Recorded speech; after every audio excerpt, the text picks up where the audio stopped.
Yeah, so, but you know, yeah, we'll open up a negotiated price. The other thing I said, Casey, tell them we'll pay. The district will cover the difference. Yeah. You know, if you have a contract with, Kennedy Graven, great. We'll, you know, we'll work with them, but whatever you pay that rate is $200 an hour or $300, whatever the rate is. And we get that, and you don't have to pay anyone. We'll pay the difference if it's different. What's that? She's not expensive. No, not too bad. That'd be something. I can't remember. I have to go back and look. But yeah. So it's. I mean, but sometimes your insurance companies. Oh, she's just being a little. Oh, they work out crazy deal. Oh, really? Oh, it's like. So it is quite a bit, right? One thing. Cool. All right. I call the meeting to order. Please rise for the Pledge of Allegiance. I pledge allegiance to the flag of the United States of America and to the republic for which it stands, one nation, under God, indivisible, with liberty and justice for all. Right. All right, as part of the opening, I always read the district mission statement. In partnership with the communities, the mission of the Dilworth Clinton Felton School District is to educate individuals in an environment of trust and respect so they become self-directed, responsible, lifelong learners.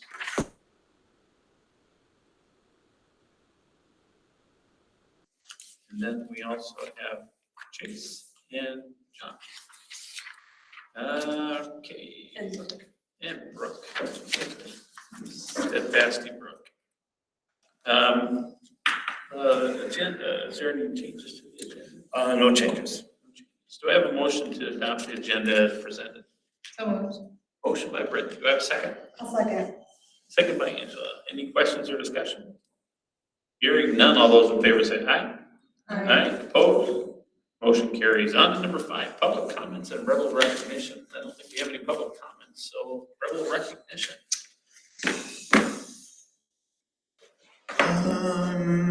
Nothing's coming to mind. I guess nobody shared anything with me. We have the book fairs going on, so thank you to Amanda over there. I know that Natalie was doing it here earlier, or last week, I think it was, or week before. So a lot happening there, and we have kindergarten roundup tonight. So over in Dilworth, obviously that's why we're here. But yeah, so I guess those are things that are happening.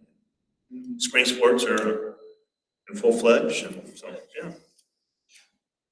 Tessa, the volleyball team group, JO volleyball group, hosted a really great tournament this weekend for all the kids. The tournament ran incredibly smooth for everybody, and it was a great turnout. So thanks to her for putting in that work. Awesome. Any other rebel recognition? All right, we'll go on to number 6. 6.1, or 6 number reports. 6.1, building and grounds director report. Chase. Alrighty. So we'll start with custodial. So employee update, Dilworth, we're sitting good. We got 1 morning shift and 1 night, or 5 night shift. Linden, we are down 1 night shift, so we have 1 morning and 4 night. I did end up hiring a sub custodian just to fill in some of the gaps whenever we need it, whenever he's around, so that's been helping quite a bit. For the school year, it's been going pretty well with the occasional shortage of employees due to absences or other circumstances. But we're always looking for ways to adjust and save time and money. So summer's coming, so we're working on a plan of attack for both sites. Glendon has a lot of new hires, so there's going to be lots of opportunity to do a lot of training. Equipment and supplies. We're going to be in need of a few vacuums. I tried going the cheap route, and there's a reason they call them commercial vacuums, because they last a little better. So I'm going to be looking for some vacuums. And then we negotiated some new prices with our chemical supplier, which will help cut costs. I think that was Schoology. Can't remember. Schoolie Mitchell. Schoolie Mitchell. Yeah. So that'll help out quite a bit. And it turns out we were getting a pretty good price anyway. So that was nice to hear. Maintenance side of things, we've got 3 employees now with the addition of Alex. So we got 1 at each site, and then we have Alex floating back and forth. Alex is taking more of the role of the preventative HVAC and boiler side of things, and also grounds. Alex and myself have been slowly working on creating a living facilities document where we keep track of all our information and we keep it all up to date, so it helps us cut time, make better decisions, more informed decisions for future issues. And I wanted to thank John for helping me out with that. I don't know if you guys have heard of CMMS, their computerized maintenance trackers. And so I've been working with him for a while, trying to pick one. He's like, well, this is what I do, I make my own. And so he showed me some things. And so Alex and I are just going to town on that. So everything's gonna be documented, and whatever you wanna see is gonna be there. So that's awesome. Science room drain update. We're gonna be holding off on doing anything with the drain this summer. We spoke with the contractor and the insurance company, and his insurance company says there's no issue if there's no issue. So we're just gonna see how that goes, and when it happens, then we'll talk to him again. We fixed and resurfaced the theater stage with the help of Mr. Kittleson's class and himself, so that was kind of nice to get the students involved, and it makes a huge difference on that stage. Changed all our IP addresses on our HVAC equipment. Whenever we have a glitch in power, we lose communication with a lot of our HVAC equipment. And John and his team, again, thanks to John, he's like, well, can we just change the IP addresses ourselves so it's more, what is it, static and... Static IP address versus dynamic, but when we work together and vendors, identifying where is this valve or equipment in our building, so when we assign it a static IP address, it would be either from power bumps, but when it goes offline, we really need to know that piece of equipment is in room 117, this part of the building, because there are literally hundreds of them throughout the facility. So yeah, John had that idea of labeling them, so we're slowly finding all those and labeling them and putting it in that document that we're creating. So that'll save a lot of time just searching in the ceilings. Boilers are doing good. We continue to keep a close eye on them and then repair as needed. We're going through help desk tickets in a timely manner, as well as some of our smaller projects. If you guys ever go on the strategic plan, there's a to-do list on there. If you guys ever want to see what I plan on working on or what's on my list, it's on there. Received the new door hardware from a security grant that John submitted a while back. So we're going to revamp our key system next year. So we'll be having checkout sheets and agreement sheets for our keys. So if they lose them, at least there's some responsibility if you lose a key, because we're handing out too many keys. And once we have that in place, we'll begin to rekey the door site.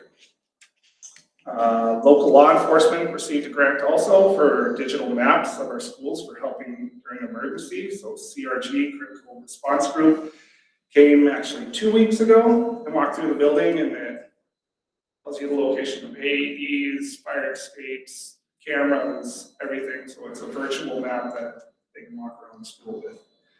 So that's kind of cool. And then Alex has been coming in on weekends for boiler checks, which helps cut costs on our overtime hours. And then for grounds, Alex will be doing most of the grounds work this summer with the help of Ryan, Brian, and myself. We're hoping this will help not having to hire anyone for the summer. We have a total of about 59.3 acres of mowable grass.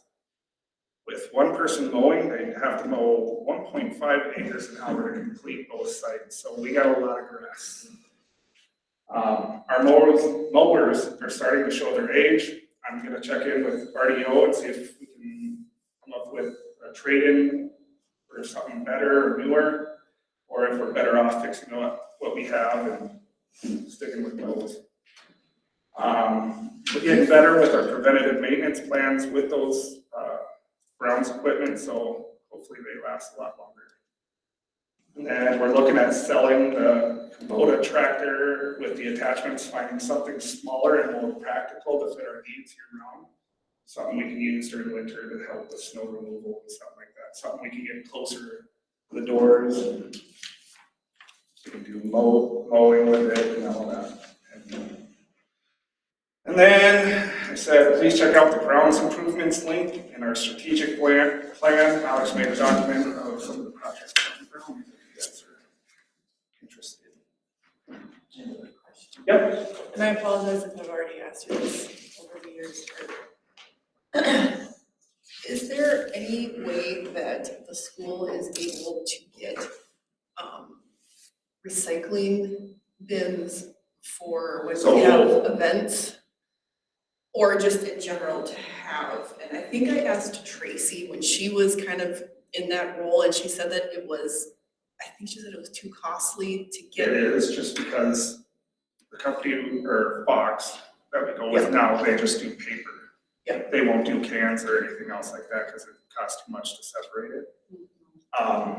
So if we did go with the cans and the other recycling, we'd have to take it to whatever recycling place ourselves every time. So I can look more into it, but It's just, not- you know, because I know we sell bottles and cans at concessions, and then it all just ends up. and we have recycling trash cans too, that are just sitting around. So, yeah, no, I've thought about it too, but I can see exactly how much it costs. And I don't think Makes Tracy sense. ever quoted, I mean, it's just one of those like, you know, it'd be nice to have. I grew up in the reduce, reuse, recycle era. For Well, sure. everywhere does it I recycle at now. home too. I do too. I got 2 different bins, so I recycle it. I know that we had some roof leaks recently. How is that going? Right now, good. It rained? Well, the snow's gone. I don't know, so 119, we've had issues with that room for quite a while. I think we figured it out because they kept doing little patches, and so I was up there with them and I said, just do a big sheet, cover it all, I'm done with the little patches. So I think we got that handled and we're doing some mold mitigation in that room, so that should be fine. Here, I think we're good here. But yeah, it's hard to find them and know they're there unless something happens, so we'll just keep battling it as they come. Chase has a really nice before and after, pictures of room 119's roof area. I mean, it was crazy. I'll just say it, because we talked about it a lot, how they were patching it before, it's like, well, no. Yeah. Working. Is that the 6th grade science room? It's the smaller special ed room across from, it's not Altabelli's, it's not. It's the one next to- Yeah, it's Kerry Westgard, it's across from Kerry Westgard's. It's where they tied in when they call it Jurassic Park, but that middle area, Yeah. it's where it got tied together, and it's, less than ideal, but now it hasn't leaked since Sometimes then. it's just a pinhole that they find, and it's like, really, that caused that much damage, so. And is that all insurance based then? It's, yeah, since, we've been having Herzog come, they've been just doing it. Yeah, and that is an insurance, that's just because of the construction project there, so that they're still coming and fixing those. Okay, so that's not, we're not incurring additional expenses. Not in those areas, we have some older roofs though too that they had to fix, so if you look in the bills this month, there were some Herzog bills, but that was older roofs that they've had to come in and patch. But that particular spot has been a part of the construction still, yeah, good question. Chase is gonna, I asked him to stay because we have facilities and transportation committee after. So he's gonna stay in case there's any other questions with that as well. Any other questions for Chase? Thank you. Thank you. Yeah, Chase. All right. We'll move on with the technology director report, Jeff Jacobson. Great. I'm just gonna talk about 3 things tonight at a high level overview, but each of you should have a document with some of the items. First one, AI integration. Our goal is always to enhance learning, streamline, efficiency is pretty simple, but I heard another school talk about this at a conference. once, and I thought it described DGF well.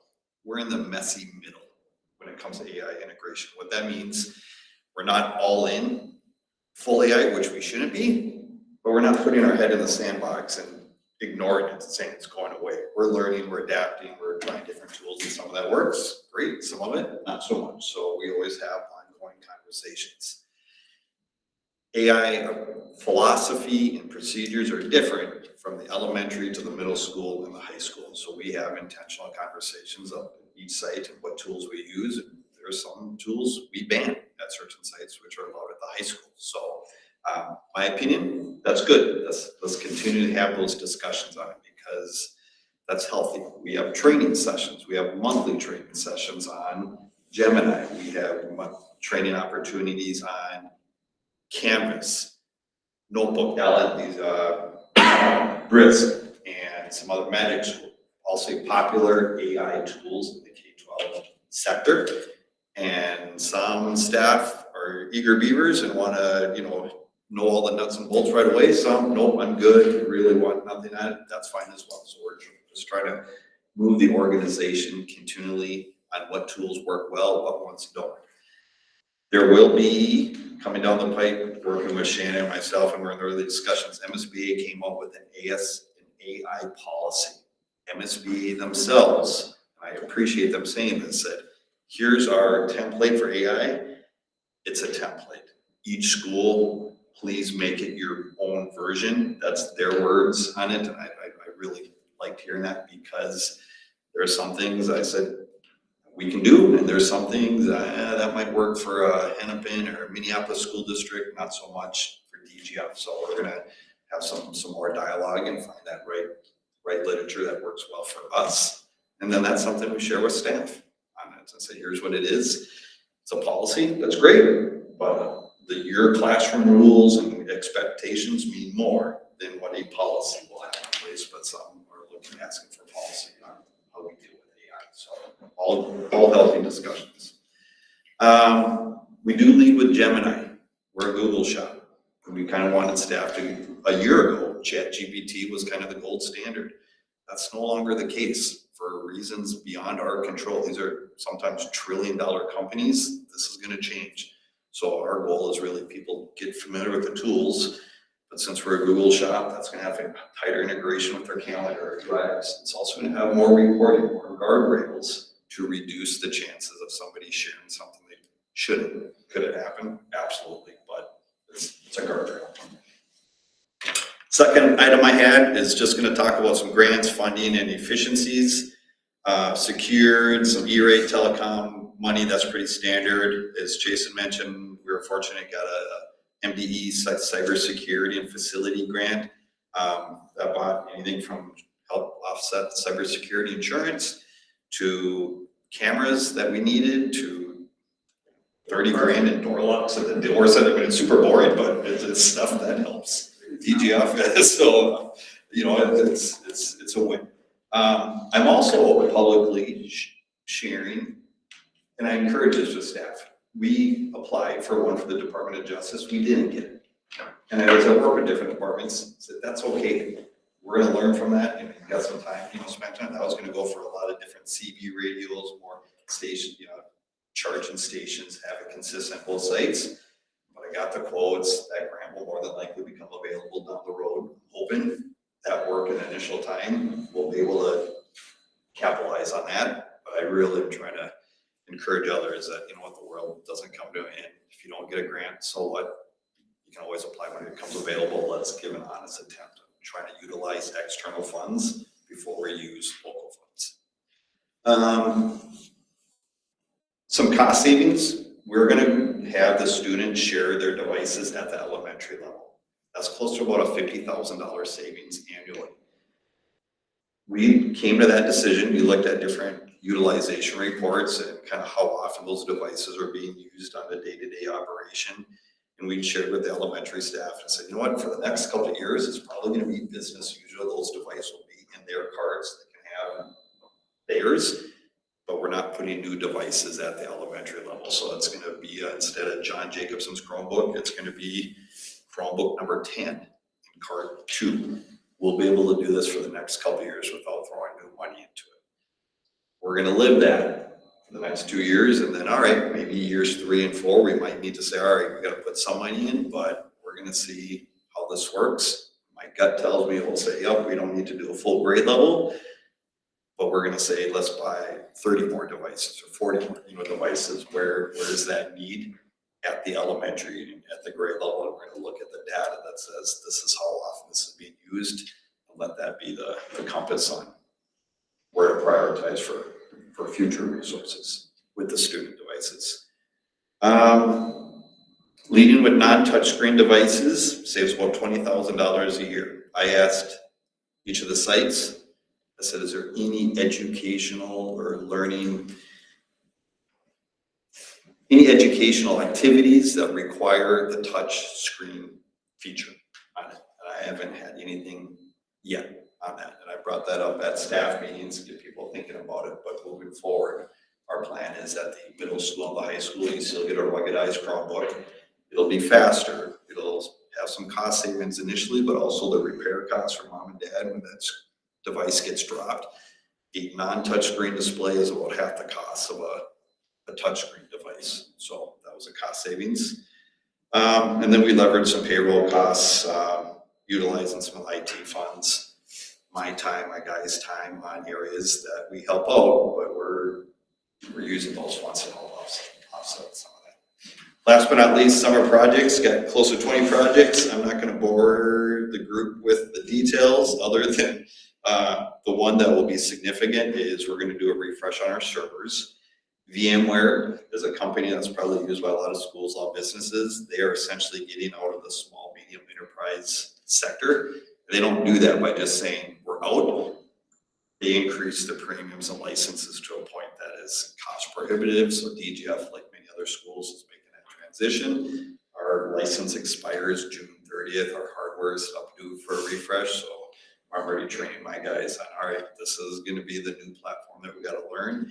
We'll use Microsoft, and what the model we're doing, it will be compatible till 2034. So it's looking at it from a long-term lens, so that when we have platforms that say we want to run our HVAC, climate controller, we got doors on it. This is the Microsoft server platform. We're compatible with Microsoft lens till 2034, but at least these outside vendors know this is the tool we're using, and all of that. So how does that work if we're a Microsoft server, but we're a Google platform? Yep, good question. So we have, like a lot of schools and organizations, some of our equipment on premise, some in the cloud. So the Google is all in the cloud, or Gmail, calendar, drives, all cloud-based. Part of that's because cost. Google provides it per school. While it would be, my world would be easier if we were all cloud, the reality is that's not the case, because we have doors, we got HVACs, we got some still programs that require an on-premise infrastructure, so we get to manage both, and that's why some of it's gonna be Microsoft, some of it's gonna be Google. So, good question. Any other questions for John? John, what are the grades again where the students swap out their Chromebooks? Moving forward, it's gonna be grades 5 and grades 9. We have a 4-year refresh, so we preach to the kids, hey, welcome to middle school, this is your device only, in the next 4 years, I got Ryan, go through the details. This is how you should carry it, this is how you should do these things, and transport it from room to room. And then it's the same with the high school. They get a 9th grade, it's right there until you graduate, so this is your device for that school's journey. Any other questions for John? Thanks, John. Thanks, John. Thank you. All right, we go to 6.3, board committee reports, personnel committee. And we met after the last board meeting. We talked a little bit about administrative contracts. And uncertified negotiations. Uncertified negotiations are on our door. Step, basically, I think we're meeting March 30th. March 30th. Be our first meeting. The first meeting. So, the administrative contracts, roughly about 3% increase overall. So nothing terribly extraordinary about that. Any other things from the personnel committee? No, other things. Any questions? All right, we'll go on to 6.4, the superintendent report. Yeah, first one on there is capital visit. I leave tomorrow morning. There's a House Ed Finance hearing at 1, so I'm gonna go to the Capitol and sit in on that. Hear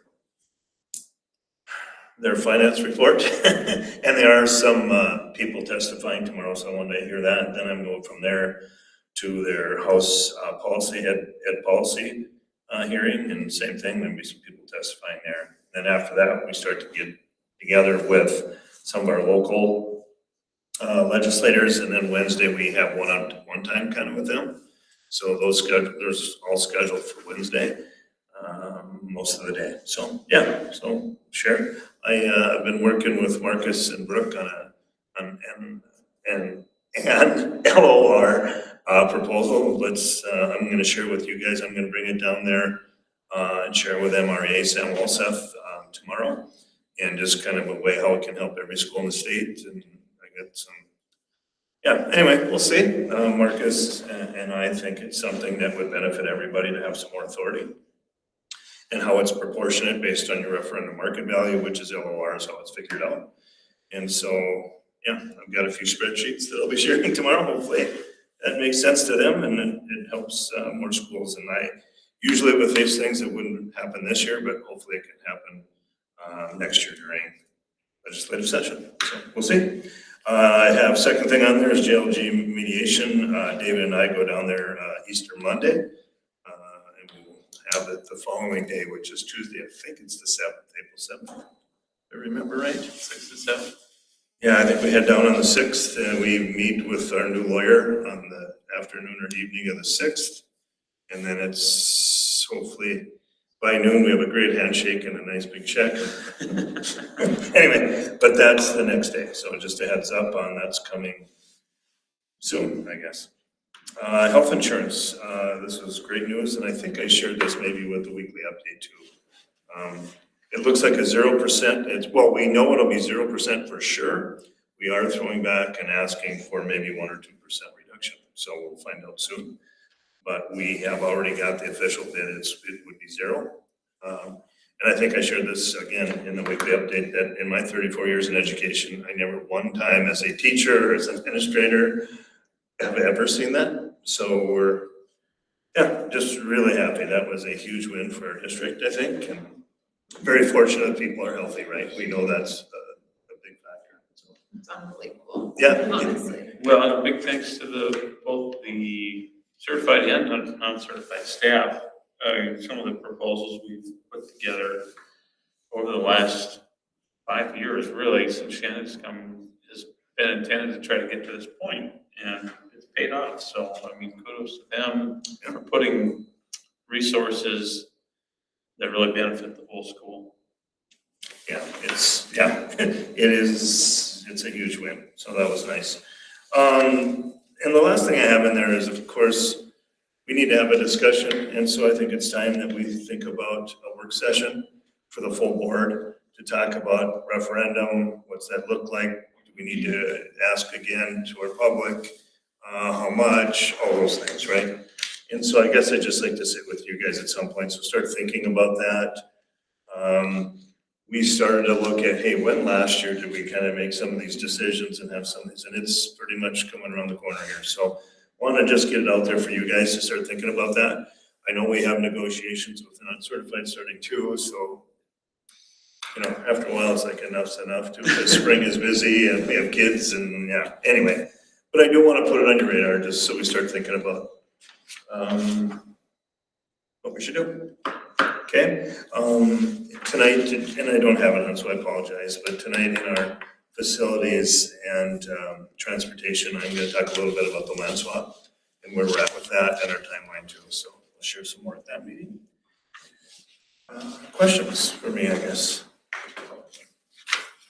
Work session, are you thinking April or May? I think April. Well, ideally, I think, but I don't know all your schedules either. only reason I say is the sooner the better, at least to get it started, because it may take, Wednesday, Tuesday meetings, I don't know, right? So. I have a bunch of work travel at the end of the month, and so if there's an opportunity to try and avoid that last week and a half. Of April? Yeah. Okay, That's okay. Just me. Yeah, no, that's good to know. That's what I mean. I think if we start talking about it now, hopefully we can find that good date or my date or whatever works. So I guess to Angela's point of sharing that, if anybody else has stuff too, let's kind of share that now. So we kind of know what to avoid, I guess. I think May might be dicey just with end of year stuff and goals. Yeah. So many things, and so Agreed. April would probably. Okay. I mean, I think it would always be nice to tack on to the beginning or end of one of our board meetings, just because these nights are kind of booked for us already, for most of us. I would agree. And I think that would, like it could be, after the board meeting or before the board meeting, to just have you stay here and let's start talking about it. Yeah. And then I can have things prepared and Marcus and I can be here. And I agree with you, Brittany. I think makes the most sense. So. I agree. Any other questions for Shannon? All right, we'll go on to 7.1. This is to approve the regular meeting minutes on March 9th, 2026. Do I have a motion? Motion by Nicole, do I have a second by Laura? Any questions or discussion? Hearing none, all those in favor say aye. Aye. Opposed? Motion carries. On to number 8, the consent agenda. It's to approve the bills for March 2026 in the amount of $253,183.38. approve and file for audit the treasurer's monthly budget report, which is part of your packet. Approve the resignation of Ethan LaBruja, paraprofessional, effective May 15th, 2026. Do I have a motion? Motion by Angela. Do I have a second? Second by Nicole. Any questions or discussion? Hearing none, all those in favor say aye. Aye. Opposed? Motion carries. On to number 9, due to unfinished business, 9.1.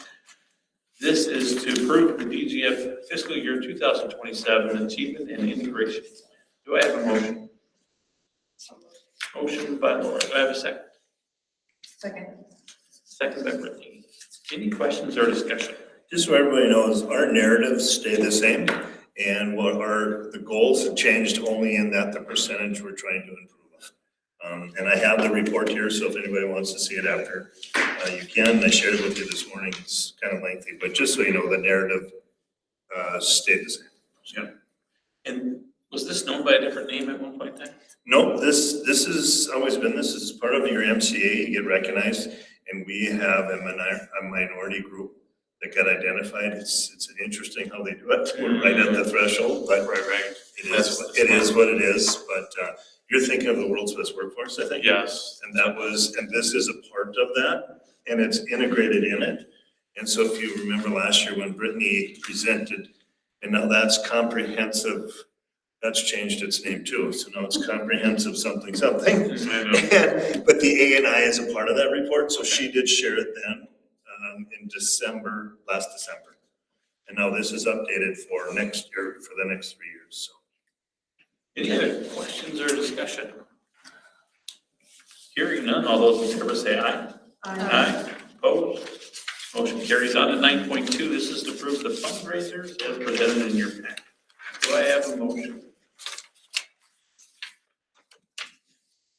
Motion by Brittany. Do I have a second? I'll second. Second by Laura. Any questions or discussion? If you notice, we color coordinated it. And green is for the board because that is an activity account. So those are the ones that you approve or whatever. And then if they're pink, they have a club. But it's just so you understand, like, okay, what are the clubs doing? Okay, we don't control that, but we then can make maybe a potential decision on one of our activity groups if we needed to, okay? Did we already approve the one for, like track and stuff? We used to see all of them, even the ones that were approved. Yeah, They just did one tonight. Okay, yeah, and those, and so we just printed, because color and all that jazz, kind of to show you this the first time. Sure, So we didn't print all the old ones, because those were approved before. okay, So the only new ones, actually, the new ones on here, I think, are just, I So think the most of- DGF Parents Group, these, the bottom, 1, 2, 3, what, 5 there, are new ones. so most of the spring sports had already put theirs in January? Yes, yep. So the crush for a crush, we're approving when it's done. Oh, I'm sorry, say that again. The crush for a crush, we're approving when it's over. No, which Or is one? that for next year? Are you approving it for next year? Student Council sells crush for Valentine's Day. That must have been, you know, we don't have the whole thing. I could see the date that it was approved. It had to have been approved before. So, That's it. nothing here in this one. Oh, dance team is new, but then that's a club thing. And the boys' basketball team has always done stuff in the summer. All the rest are things that have happened in the past, I guess. You know what we need to do is to make sure we print the whole thing. Because then it does show the approvals too, but And it's it doesn't- okay. And it doesn't have to be in color, if you could just do No. light gray or something so that we're not, I mean, I don't need a fancy. No, I just wanted to show you this, just so you can see, like, this is how it shows up on our computer. Oh, sure. Because I said, Katie, let's figure out a way, so when I take a peek at it, okay, I don't need to worry about that one too much. Yes, it's nice to know what the clubs are doing. Which ones, so for me, when I look at it, so that's the only reason I did it for you today, is just so you can see, like, this is how we're gonna see it. But yeah, I agree with you. In the future, we'll print the whole thing and you can see it. And it'd be some shades of something, but I guess it'd be great. Yeah. Because there's so many. There's so many, so we'll have to think about how we want, so you guys can see it and read it still and Well, maybe we don't necessarily need to know like who the representative was or the applicant, you know, just the date, the request, the group, I and the funds suppose, used yeah. for. I mean, if we had like this up until, you know, this side of it, See we it on didn't. the computer, Yeah. like, can we just Just get it show it as part online. of our board packet, we can look at it online and blow it up There you if we go. need to. Better yet, Save sure, paper. yeah, we'll share this, Print it. yeah, good, better yet. You guys are okay with that? I'm cool with plus paper. Yeah, that's So great. we'll just share that out, sweet. I just also want to say that Ms. Evans does a great job with the middle school Yes. students, so that was not, no ill harm there. Oh, yeah, no, it's a good thing. Any other questions or discussions? Hearing none, all those in favor say aye. Aye. Opposed? Motion carries. On to 9.3, this is approved a non-certified contract for Nicole Crop, paraprofessional class 2, step 9, effective March 23rd, 2026. Do I have a motion? Motion by Nicole, do I have a second? Second. Second by Brittany. Any questions or discussion? Welcome back. Any other questions or discussion? Hearing none, all those in favor say aye. Aye. Opposed? Motion carries. 9.4, this is approved the non-certified contract for Chandler Gray, paraprofessional class 2, step 2, effective March 23rd, 2026. Do I have a motion? So moved. Motion by Nicole, do I have a second? I'll second. Second by Angela. Any questions or discussion? Hearing none, all those in favor say aye. Aye. Opposed? Motion carries. 9.5. This is approve the non-certified contract for Angelina Ham, paraprofessional, class 2, step 4, effective March 23rd, 2026. Do I have a motion? So moved. Motion by Nicole. Is there a second? I'll second. Second by Angela. Any questions or discussion? Hearing none, all those in favor say aye. Aye. Opposed? Motion carries. On to 10.1, the next board meeting is Monday, April 13th, 2026 at 6 p.m. at the DGF Elementary Media Center. So we're back in Dilworth. And the policy committee meeting will follow the school board meeting as long as we don't have any other plans for after that meeting. But the policy committee meeting will follow that. Number 11, this is to approve the adjournment of the regular meeting in Dilworth Pleasant Valley School. Do I have a motion? Motion by Laura, do I have a second? Second. Second by Brittany. Any questions or discussion? Hearing none, all those in favor say aye. Aye. Opposed, motion carries. Meeting is adjourned.